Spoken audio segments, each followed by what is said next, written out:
É o primeiro hotel extraordinário que nós tínhamos na região e no país. Aquilo era uma espécie de brinquedo da Companhia de Moçambique, mostrar a grandeza também da própria companhia, né? Eu acho que com casino ou sem casino houve ali um delírio, né? Isso era uma escada que as pessoas desciam e subiam. Aquelas famílias têm que ser reassentadas. Acho que elas passam mal com diarreia, depois vômito, quase cólera, né? Tem aqueles percevejos, aqueles percevejos que fica logo aqui, coçar e sai borbulha, através deste lixo. Aquilo é um campo de refugiados, num certo sentido. Estamos perante um dilema que não gostaríamos de ter. Portanto, é um cancro dentro da nossa cidade. Aquilo não faz sentido, não faz sentido.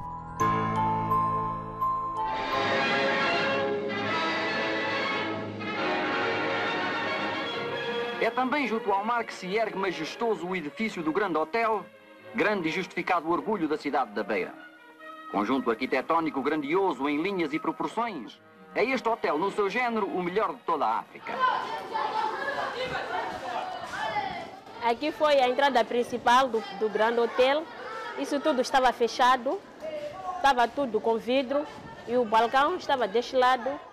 Rosinha Amado tem 37 anos e desde os 20 que vive sem quaisquer condições neste enorme edifício, bem junto ao Oceano Índico, na cidade da Beira, região centro de Moçambique. À imagem de tantas outras histórias de vida que se podem encontrar por aqui, Rosinha, quando se viu forçada a fugir da guerra civil, não teve outra alternativa. Não faço nada, não é negócio.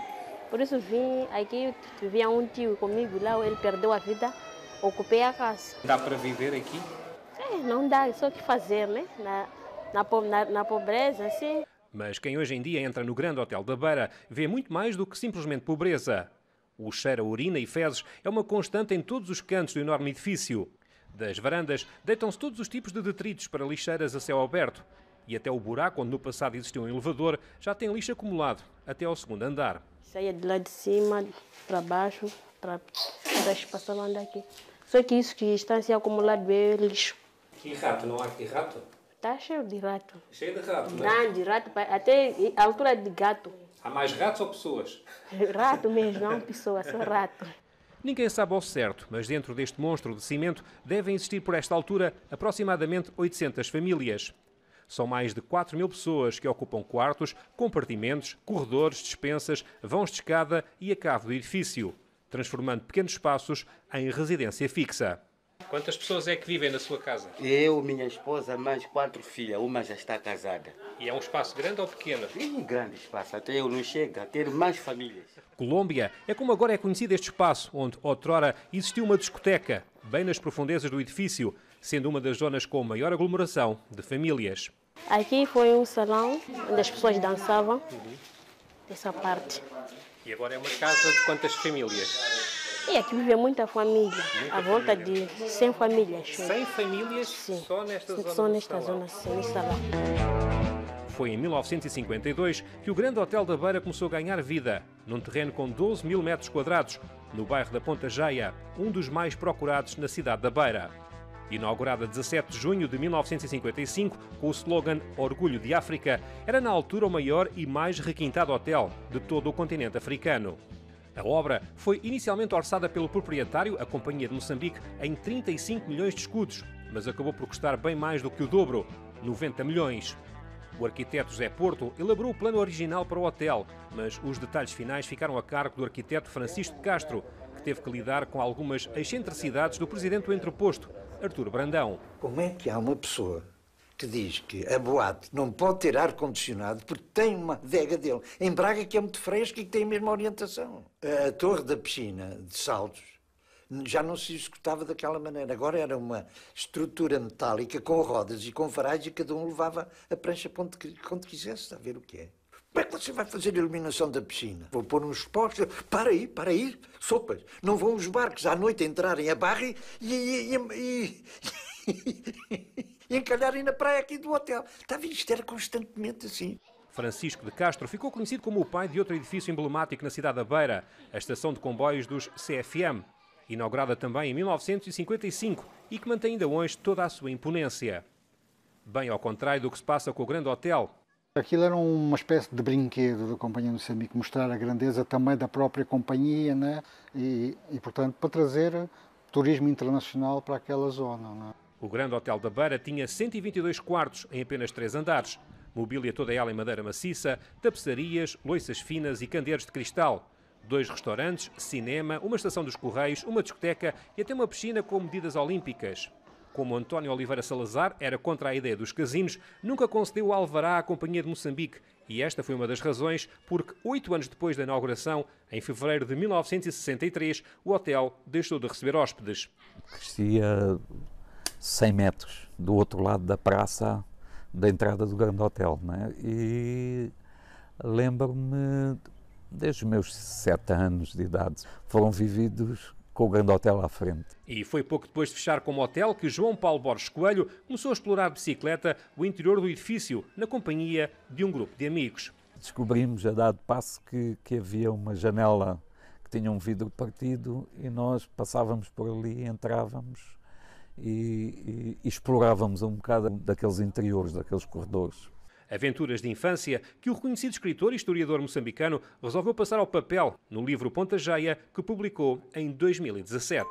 Conheço-lhe cada pedra, crescia à sua sombra, agi secretamente atrás das suas arcadas, aprendi a nadar naquela rampa que já foi piscina e onde hoje se acumula lama grossa sempre que chove, uma lama para a qual ainda se inventa utilidade. Ganhava uma dimensão de aeronave futurista, tripulada por um bando de pequenos ciclistas. Quem nos espreitava eram afinal bandos de crianças do futuro, sorridentes e barrigudas, de pés descalços e calções farrapados, o nariz sempre pingando. Isto é ficção, não é?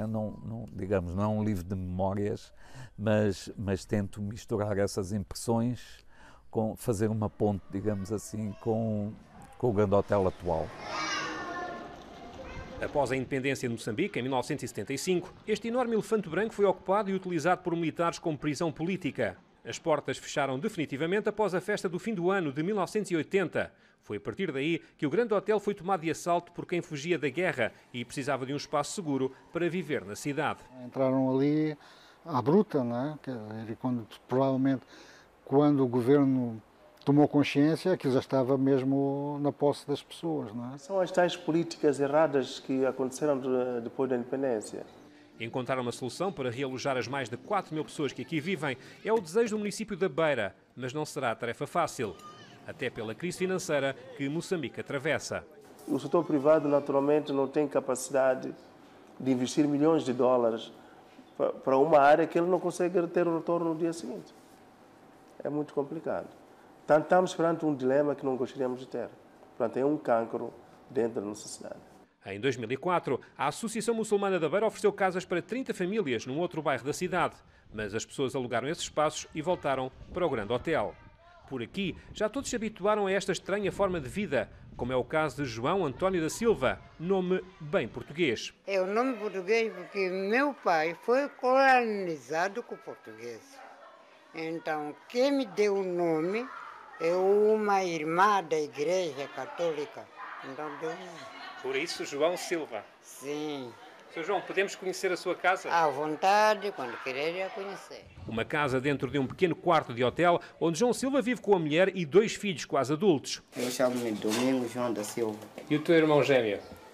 Antônio João da Silva. Quantos anos é que vocês têm? Tenho 17 anos. E é neste quarto ou residência familiar que se pode encontrar uma das poucas camas originais em madeira que restam do Grande Hotel. Por que é que nunca vendeu a cama ou tentou? Não posso vender, eu vou dormir aonde? A entrada principal do quarto era esse, mas encerramos esse, então entramos com o quarto da varanda. Entram pela varanda? Sim, senhor. E esta é a casa de banho, é isso? É a casa de banho. Uma casa de banho que há muito deixou de desempenhar as funções para a qual foi construída. E se por aqui ainda existem vestígios do Grande Hotel, como é o caso deste varandim em ferro, é porque alguns dos atuais hóspedes demonstram ter bom senso. A pessoa que vive nesta porta, ela está sempre a controlar. Não podem tirar, porque esse já é um seguro. Qualquer descuido, criança vai embora. Infelizmente, incidentes mortais com crianças é algo comum por aqui. Os perigos neste enorme prédio estão por todo o lado. E sem qualquer tipo de conservação, o Grande Hotel da Beira está literalmente a cair aos poucos. Conforme o tempo vai passando, a degradação vai sendo maior e, portanto, o risco para a população vai sendo maior também, não é? Talvez, visto de fora, haja um certo exotismo, mas visto de dentro, não. Aquilo, para mim, é o sinal de um fracasso.